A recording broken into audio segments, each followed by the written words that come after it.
Hello everyone, welcome back to my YouTube channel. तो आज जिस टॉपिक पे हम बात करने जा रहे हैं वो है प्रेगनेंसी के स्टार्टिंग टाइम में होने वाली ब्लीडिंग या स्पॉटिंग। क्यों होती है, क्या इसके पीछे की वजह होती है और कब डॉक्टर को आपको दिखाना चाहिए और कब ये नॉर्मल होती है। पूरा जो भी आपका ब्लीडिंग या स्पॉटिंग से रिलेटेड टॉपिक है इसमें आज क्लियर करेंगे और उम्मीद करते हैं इस वीडियो को देखने के बाद आपको जो भी डाउट्स हैं वो क्लियर हो जाएंगे। तो चलिए वीडियो स्टार्ट करते हैं। तो देखो, सबसे पहले मैं बता दूं कि जब आप प्रेग्नेंट होने की ट्राई कर रहे होते हैं, आप कंसीव कर लेते हैं, तो आपको दिखाई देती है स्पॉटिंग। बहुत सारी महिलाओं को डर होता है क्या ये मिसकैरेज है, क्योंकि मिसकैरेज की ब्लीडिंग और इम्प्लीमेंटेशन की ब्लीडिंग बहुत ज़्यादा कॉमन होती है। लाइक थोड़ा सा डिफरेंस होता है। अगर आप उस डिफरेंस को पहचानते हो तो आप ये ब्लीडिंग देख कर घबराओगे नहीं। बट जब आप कंसीव कर लेते हो उस टाइम जो आपको ब्लीडिंग होती है वो इम्प्लीमेंटेशन ब्लीडिंग होती है। थोड़ा सा कहते हैं ना कि एक जैसी ब्लीडिंग होने की वजह से बहुत ज़्यादा लोग कंफ्यूज हो जाते हैं। तो इसका ही आज हम डिफरेंस भी बताएंगे। तो देखो, जब आप कंसीव कर लेते हो, आपको ओवुलेशन हो जाता है, जो वो एग है उससे जो स्पर्म है मिल जाता है, उस टाइम आपको इम्प्लीमेंटेशन ब्लीडिंग होती है। 1 से 2 ड्रॉप ब्लीडिंग हो सकती है और 1 से 2 दिन तक ही दिखाई दे सकती है। उस ब्लीडिंग का कलर एकदम प्योर रेड होता है। आप पिंक और रेड कलर की दिखाई देगी, ज़्यादा ऐसा अलग कोई कलर नहीं होगा। बट अगर मैं बात करूँ मिसकैरेज की ब्लीडिंग की, बहुत ज़्यादा हाई क्वांटिटी में आपको ब्लीडिंग होगी। आपको जो है मे भी हो सकता है उस टाइम आपको पैड भी यूज़ करना पड़े और साथ साथ में आपको जो है वो ब्लीडिंग 3 से 4 दिन रहेगी, बहुत ज़्यादा हैवी ब्लीडिंग रहेगी।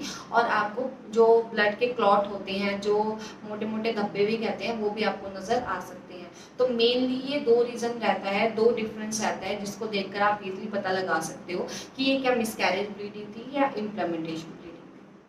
तो अब हम बात कर लेते हैं कि ब्लीडिंग और सपोर्टिंग दोनों के कारण क्या क्या होते हैं। देखो, मेनली 5 से 6 कारण होते हैं। सबसे पहले इम्प्लीमेंटेशन ब्लीडिंग होती है, जिसकी वजह से आपको ब्लीडिंग या सपोर्टिंग हो सकती है। सेकंड आपका मिसकैरेज होता है, जो मैंने आपको अभी दोनों बताए। थर्ड आपका होता है ट्विन प्रेगनेंसी। फोर्थ होता है एक्टोपिक प्रेगनेंसी। एक्टोपिक प्रेगनेंसी थोड़ा सा इलैबोरेट कर देती हूँ। आपकी ओवरीज में बच्चा ना बनकर आपकी फैलोपियन ट्यूब में बनता है, जिसकी वजह से भी आपको ब्लीडिंग नजर आ सकती है। और फिफ्थ होती है आपकी मॉरल प्रेगनेंसी। तो इन सब 5 प्रेगनेंसियों में लाइक 5 से 6 जो भी हैं, इनके कारण भी आपको ब्लीडिंग या स्पॉटिंग नजर आती है और बहुत ज़्यादा कॉमन है। तो इतना कुछ ऐसा घबराने की बात नहीं है। अगर आपके मिसकैरेज या एक्टोपिक प्रेगनेंसी के अलावा इनमें से 3 रीज़न हो सकते हैं तो अब हम बात कर लेते हैं कि क्या लक्षण नजर आते हैं। वन बाय वन मैं आपको सबका बताऊंगी। सबसे पहले इम्प्लीमेंटेशन ब्लीडिंग।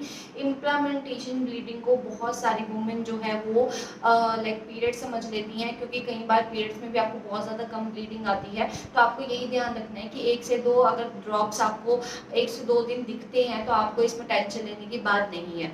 सेकंड, अगर मैं बात करूं, अगर आपको पेट के नीचे ऐंठन हो रही है, मरोड़ आ रही है, तो ये मिसकैरेज का खतरा हो सकता है। ये मिसकैरेज का लक्षण होता है। थर्ड, अगर मैं बात करूं, अगर आपके क्या नाम है इन्फेक्शन की वजह से ब्लीडिंग होगी, तो आपको पेशाब आने में समस्या होगी, आपको पस सा लगेगा, आपको जो है बार बार यूरिन पास करने की इच्छा होगी, आपको वहाँ पे जलन भी हो सकती है। ये होता है आपका इन्फेक्शन की वजह से।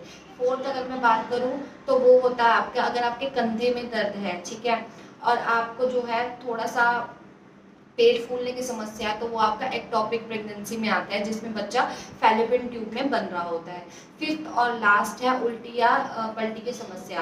तो ये आपको तभी दिखाई देती है जब बहुत ज़्यादा आप चिंता ले लेती हैं, चिंता करती हैं। तो अगर आप अपनी चिंता को थोड़ा सा कम करेगी तो हो सकता है ये ब्लीडिंग भी आपको नज़र ना आए। तो ये 5 कहते हैं ना लक्षण होते हैं, जिनको देखकर आप इजीली पता लगा सकते हो कि ब्लीडिंग और स्पॉटिंग किस कारण हो रही है। और ये सिम्टम मिलाकर आप इजीली अपने पे देख सकते हो कि क्या ऐसा मेन कारण रहेगा। अगर आपको लगता है कि ये कारण नॉर्मल है, कॉमन है, तो आपको डॉक्टर से विजिट करने की ज़रूरत नहीं है। बट अगर आपको बहुत ज़्यादा पेट में मरोड़ आ रही है, ऐंठन आ रही है, हद से ज़्यादा उल्टियाँ आ रही हैं, या आपको पेट फूलने की समस्या या कंधे में जोड़ों में दर्द की समस्या है, तो आपको डॉक्टर से मिलने की आवश्यकता होती है।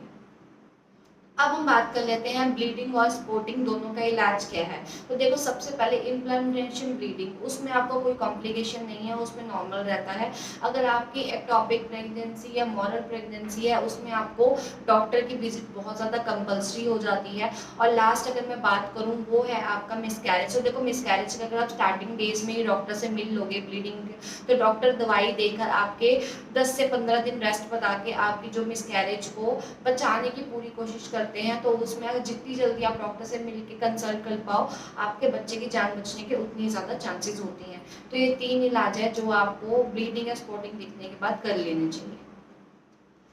अब बात करते हैं कि डॉक्टर को मेनली आपको कब दिखाना चाहिए। तो देखो सबसे पहले तो एकदम स्टार्टिंग में आपको बहुत हैवी ब्लीडिंग हो जाए तब, बीच में प्रेगनेंसी की हैवी ब्लीडिंग हो तब, और थर्ड अगर आपको पेट के नीचे कभी भी पूरी प्रेगनेंसी में कभी भी बहुत ज़्यादा ऐंठन आए या पीठ के पीछे आपको रीढ़ की हड्डी में बहुत ज़्यादा पेन हो तो आपको डॉक्टर को इमीडिएटली दिखाना चाहिए और उस टाइम मिलना चाहिए, क्योंकि ये कॉमन सिम्टम नहीं रहते, ये थोड़ा सा कॉम्प्लिकेशन की तरफ साइन देता है। तो डॉक्टर आपको इंटरनली या फिर बाय अल्ट्रासाउंड चेक करके आपको ईजिली उस तरह से रेकमेंड कर देंगे। और साथ साथ में आपका जो कहते हैं ना पीछे से सपोर्ट, डॉक्टर जो है बहुत ज़्यादा आपको सपोर्ट करेंगे और कुछ ऐसी मेडिकेशन पर या कुछ ऐसे रेस्ट पर आपको रखकर उस बच्चे की जान बचाने में पूरा का पूरा साथ देंगे। तो ये तो थी आज की वीडियो। उम्मीद करती हूँ आपको जो डिफरेंस है इन इम्प्लामेंटेशन ब्लीडिंग, मिसकैरेज ब्लीडिंग और ब्लीडिंग एंड स्पॉटिंग दोनों में डिफरेंस पता लग गया होगा। तो अब मिलते हैं आपसे अगली वीडियो में, तब तक के लिए बाय।